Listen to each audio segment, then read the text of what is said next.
his judgments, his manner, his simplicity, his affability, his patience, all attributes of one of the greatest judges of this country.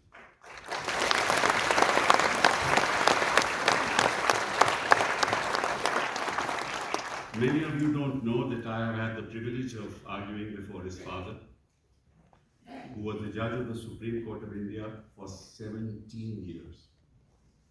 He became a judge in 1978, and he left office in 1985. And he was Chief Justice for 7 years. Now, Chief Justice Chandrachud had to match up to the qualities and the achievements of his father. I must say you outpaced him, Judge.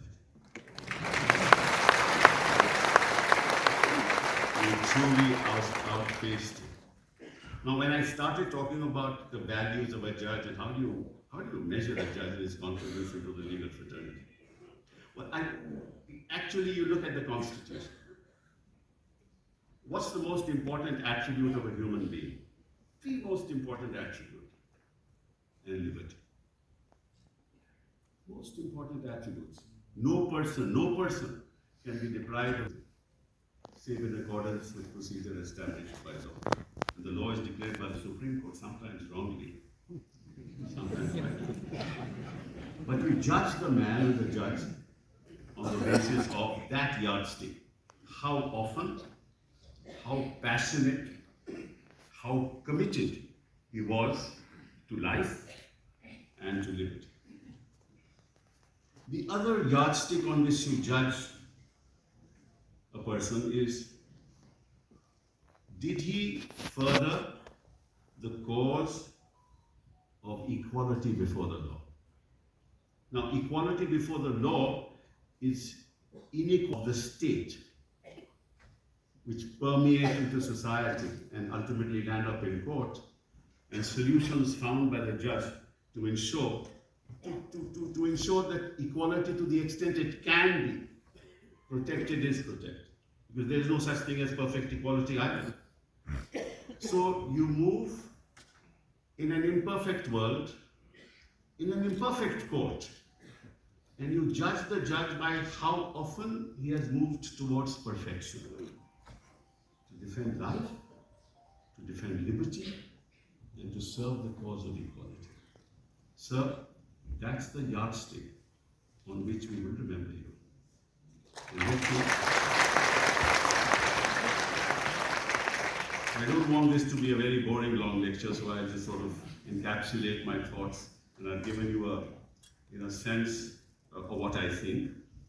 Because the one thing that we must note is that the court is not built from the walls of the courtroom or the arches of its buildings, but the work its judges do to fulfill their constitutional duties.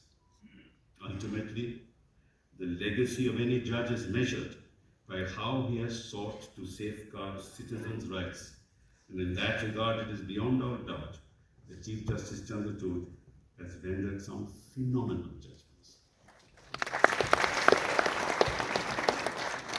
Your tenure was deeply rich, generative, bringing with it the development landscape of law, thereby impacting the future course of the justice delivery system.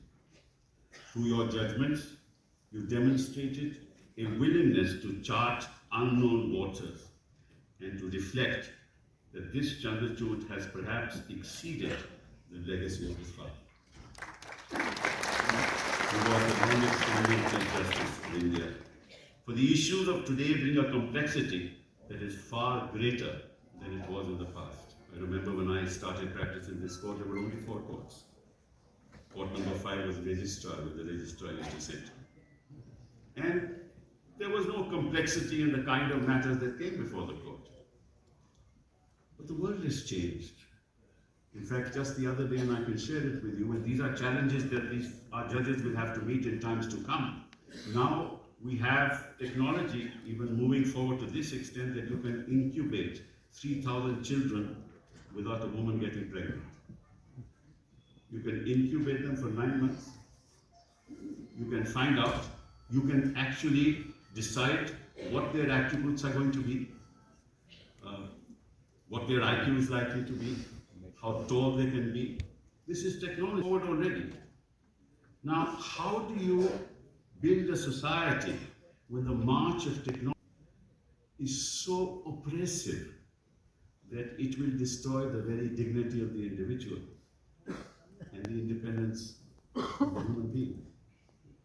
These are challenges that we are going to meet, and to that extent, those challenges you have already tried to grapple with in the judgments that you have rendered. Take, for example, the privacy judgment. He declared it as a fundamental right under Article 21. But then what did he do as far as Aadhaar is concerned? He gave the minority judgment and said, we cannot allow Aadhaar to into the lives of individuals and ultimately control them. Because the state mentioned about us, when we go, where we go, how we go, where we'll reach, what is our destination, all those factors. The state has become all too powerful. And the challenge before the court as to how to deal with the power of the state, that's the real challenge before a court, at least the Supreme Court of India. Now, these are the challenges that we'll have to address, and you will have to address as years go by. And the other attribute of Chief Justice was that he was willing to deal with these complex issues. And I dare say that the past Chief Justices would not allow themselves to deal with those issues for years, whether it was 370, or it was same-sex marriage, or it was electoral bonds, or any of those very large issues that actually changed the contours of our being. You were willing to take it forward. You were willing to address the issues within the contours of those complexities and to address them with great clarity. And therefore we must thank you for all that you have done. We may not agree with you. It's not necessary to agree. But at least we must give you and salute you for the fact that you were ready, willing to deal with those things.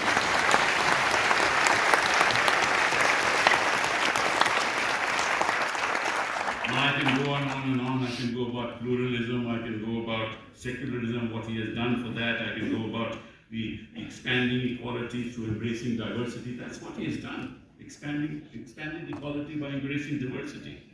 And you're a trailblazer in this regard. The kind of protections of disability rights. The judgments articulate a strong right-centric jurisprudence that reinforces the dignity of the individual and firmly places the burden on government and society at large to remove barriers and enable access for persons with disabilities.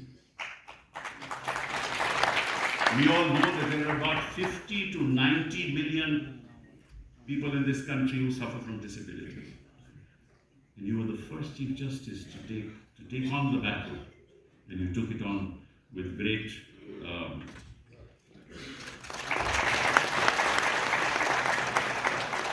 you braved it out.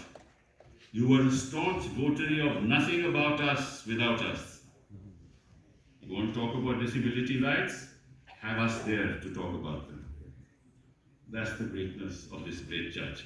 I can just go on and on and on. Caste issues, dismantling gender stereotypes, access to justice and contributions to the legal fraternity. What have you done? You have actually given access to the millions of people in this country who want to watch what our judges are doing, how they are delivering justice. And then one day, I mean, whether it's good or for the bad, there's going to be a forensic audit. There will be. Because if you expose yourself to telecasting, then people are going to start criticizing you. But the fact of the matter is that you took on that challenge. You allowed people to criticize. What can be braver than that? So, finally, let me say, you will be remembered for what you have done and also for what you have not done.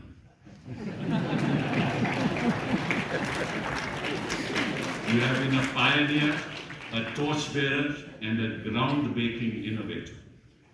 You will be remembered for being one of the most patient judges to have ever adorned this court. You did not allow your temper to get the better of you, and I have never seen another judge with such limitless patience and passion for the law.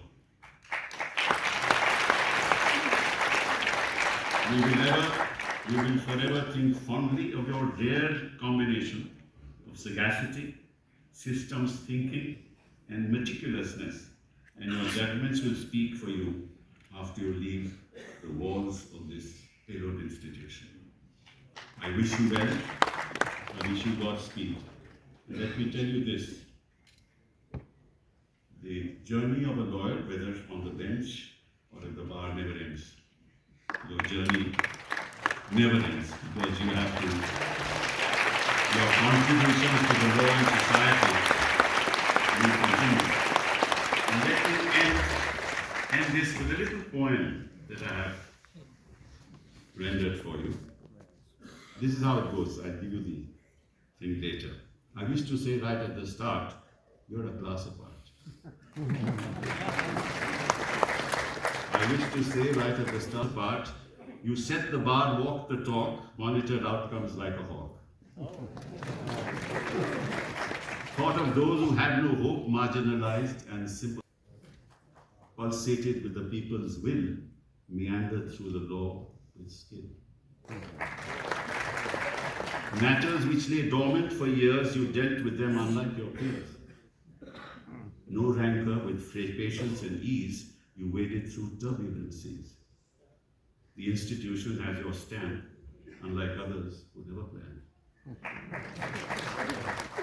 With an even hand, you oft displayed ends of justice seldom frayed. Freedom of speech, fraternity, you leave behind a legacy. Judgments whose fragrance will last, revisited notions of the past. Free speech and human dignity, cherished notions of privacy. Alternate means of justice spur, lok adalats to be preferred. Arbitrary actions you abhorred, moral values underscored. Batting in the final test, you played your innings with great zest.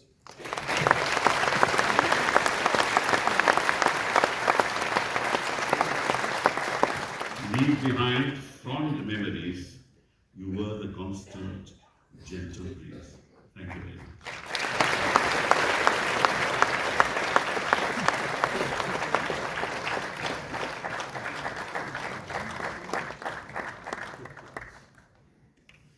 I now request Mr. R.